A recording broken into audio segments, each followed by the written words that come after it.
RK நகர் சட்டமன்ற தொகுதியில் அதிமுக பொதுச் செயலாளர் எடப்பாடி பழனிசாமி பிரச்சார சுற்றுப்பயணத்தில் பேசி வருகிறார். அந்த காட்சிகளை பார்க்கலாம். இந்த அரசாங்கத்துடைய கவனத்தை கொண்டு வந்தாங்களா? இல்ல,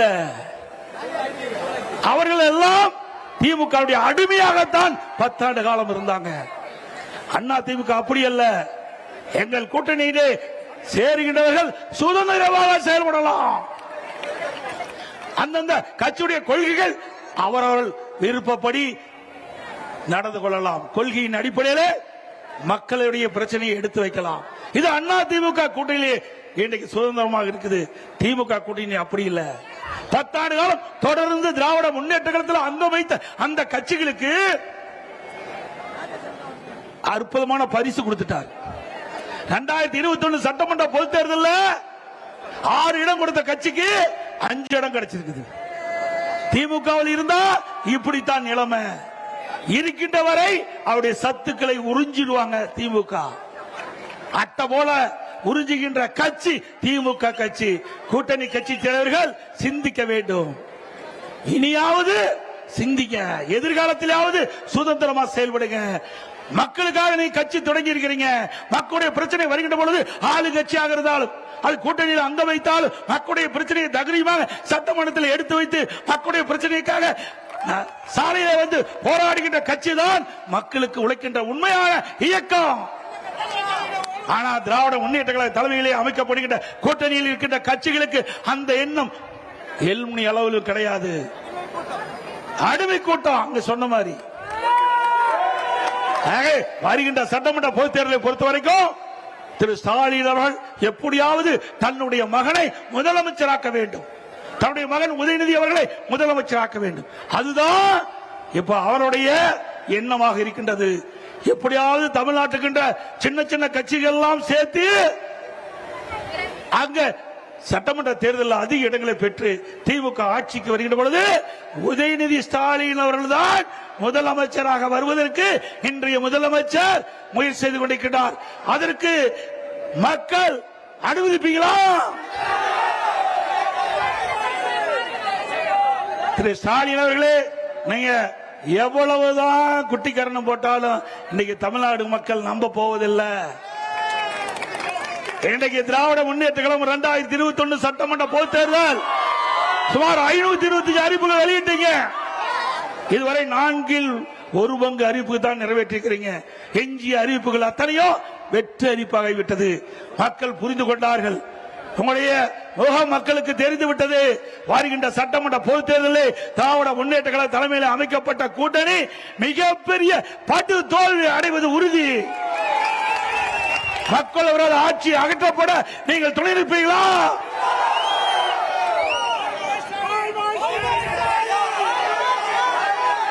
அதே போல திராவிட முன்னேற்ற கழகம் ஆட்சிக்கு வந்த பிறகு வீட்டு வரி 100% ஏற்றப்பட்டு விட்டது. மாநகராட்சியில் வீட்டு வரி 100% ஏற்றப்பட்டு விட்டது. ஆண்டுக்கு 6% வரி உயர்வு. 2 ஆண்டுக்கு 12% உயர்த்திட்டாங்க. நேற்றைக்கு அறிவிப்பு வந்துட்டு மீண்டும் 6% உயர்வு. கடைக்கு 180% வரி உயர்வு. 150% கடைக்கு வரி உயர்வு. குப்பைக்கு வரி போட்டது ஒரே அரசாங்கம் திமுக அரசாங்கம். குப்பை கூட விட்டு வைக்கல. எவ்வளவு கேவலமான அரசாங்கம். அதோட குடிநீருக்கு வரி உயர்வு, அதோட மின் கட்டண உயர்வு 52% உயர்த்திட்டாங்க. ஆண்டுக்கு 5% வரி உயர்வு. 3 வருஷத்துல 15% உயர்ந்து போச்சு. இப்ப கிட்டத்தட்ட 67% அண்ணா திமுக ஆட்சி இருந்ததை விட திமுக ஆட்சியில மின் கட்டண உயர்வு. இப்படி மக்கள் மீது மிகப்பெரிய வரி சுமத்திய அரசாங்கம் மீண்டும் வர வேண்டுங்களா? விலைவாசி உயர்வு. இன்றைக்கு அரிசி விலை உயர்ந்தாச்சு, பருப்பு விலை உயர்ந்தாச்சு, எண்ணெய் விலை உயர்ந்தாச்சு. இதையெல்லாம் குறைப்பதற்கு இந்த அரசாங்கம் நடவடிக்கை எடுக்கல. கொள்ளையடிப்பில தான் இன்றைக்கு குறிக்கோளாக இருக்கின்றது என்பதை நேரத்தில் தெரிவித்து இன்றைக்கு விடியா திமுக ஆட்சியை வீட்டுக்கு அனுப்புகின்ற காலம் நெருங்கி விட்டது. அதே போல போதைப் பொருள், எங்கு பார்த்தாலும் போதைப் பொருள் விற்பனை. கஞ்சா விற்காத இடமே இல்ல. இந்த கஞ்சா போதை ஆசாமியால் மக்கள் வீதியிலே நடமாட முடியல. அந்த போதை ஆசாமியால் கொலை, கொள்ளை, திருட்டு, வழிப்பறிவு பாலியல் வன்கொடுமை நடக்காத நாளே இல்ல. சிறுமிகள் முதல் மூதாட்டி வரை பாலியல் சீண்டலுக்கு ஆளாக்கப்படுகின்ற காட்சி இந்த ஆட்சியிலே தான் பார்க்கப்படுகிறது. இப்படிப்பட்ட ஆட்சி தொடர வேண்டுமா? இன்னைக்கு சட்டம் ஒழுங்கு சத்தி சிரிக்குது. காவலருக்கு பாதுகாப்பு இல்ல. போதை ஆசாமி காவலர் எட்டி உதைக்கிறான். கேவலமா இருக்குது. ஸ்காட்லாந்து காவல்துறைக்கு இணையாக போற்றப்பட்ட காவல்துறை போதை ஆசாமி வீட்டில் அடி வாங்குற காட்சி இந்த ஆட்சியில் தான் பார்க்கப்படுகிறது. ஆக இன்றைக்கு தமிழகத்தில் போதைப் பொருள் நிறைந்த மாநிலமாக காட்சியளிக்குது. இந்த போதைப் பொருள் நடமாட்டத்தை அறவாக தடுப்பதற்கு மீண்டும் அதிமுக ஆட்சி வருவதற்கு நீங்கள் அத்தனை பேரும் துணை நிற்க வேண்டும்.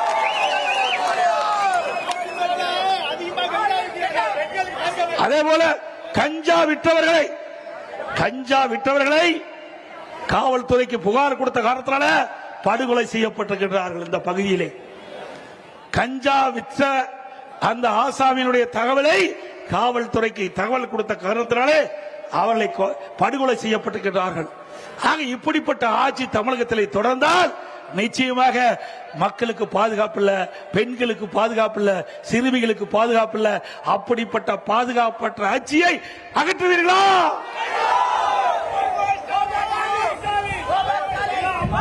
அதோட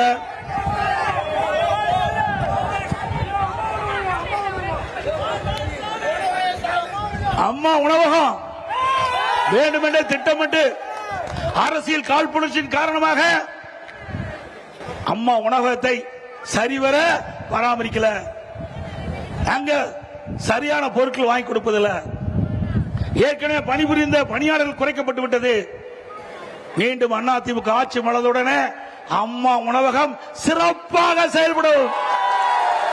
ஏழைகள் வயிறாக ருசியாக எல்லா அம்மா உணவகத்திலும் நம்முடைய ஏழை மக்களுக்கு வழங்கப்படும் என்ற செய்தியை இந்த நேரத்தில் தெரிவிக்க விரும்புகின்றேன்.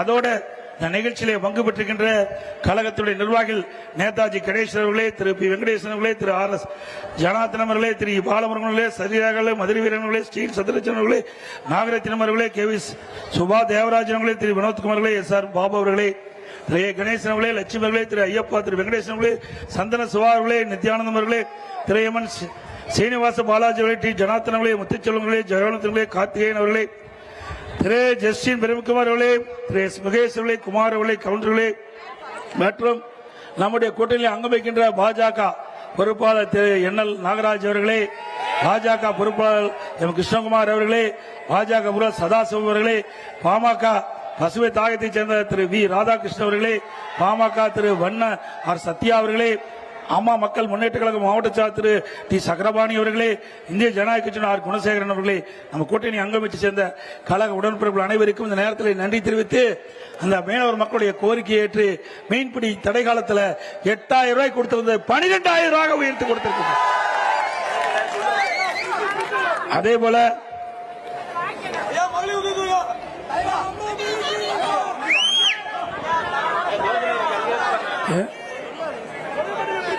அதே போல இந்த ஆட்சியில விலைவாசி உயர்வு மற்றும் வரிகள் உயர்வால் மக்கள் பாதிக்கப்பட்டிருக்கிறாங்க.